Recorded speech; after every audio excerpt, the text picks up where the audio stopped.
Hello everyone, চলে আসলাম নতুন আরেকটি ভিডিও নিয়ে। তো সেদিন গিয়েছিলাম আমাদের একজন বান্ধবীর বার্থডে সেলিব্রেটের জন্য। এর বার্থডে করার জন্য বসে আছি।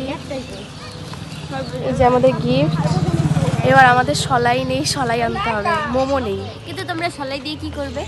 হ্যাঁ, কি তোমরা সলাই দিয়ে কি করবে? সলাই দিয়ে যেটা করে সেটা করি। ঠিক আছে। মৌ চলে আসবে বলে আর এদেরকে দেখে ফেলবে বলে এরা দুজন এখানে লুকিয়ে বসেছিল।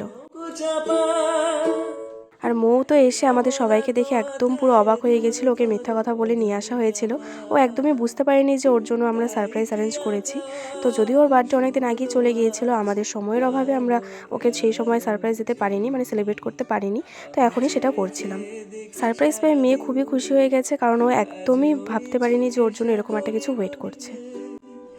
আমি তাই কি গান গাই কি বুঝি মনে মনে হয়ে গেল মিল এই যেন নয় গো প্রথম মোম আনতে ভুলে গিয়েছিলাম, তাই দেশলাই কাঠি দিয়েই মোম বানিয়ে নিচ্ছিলাম। স্বপ্নের তুলি দিয়ে তাই তোমার সে ছবি এঁকেছি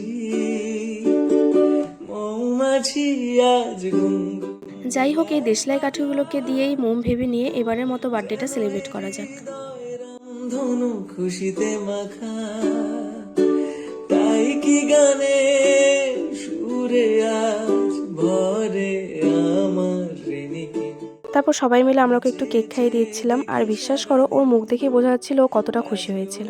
চোখে সাগরের নীলে আমি তাই কি তারপর মৌ বলেছিল আমাদেরকে খাওয়াবে, কিন্তু সেদিন আমাদের কারোরই সেরকম একটা খাওয়ার ইচ্ছে ছিল না।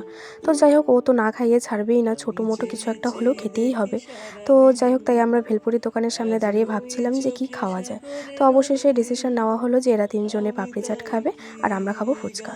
তো এটুকু খাওয়া দাওয়া করি আমরা বাড়ি ফিরি। তো চলো টাটা, দেখা হচ্ছে তোমাদের সাথে অন্য ভিডিওতে।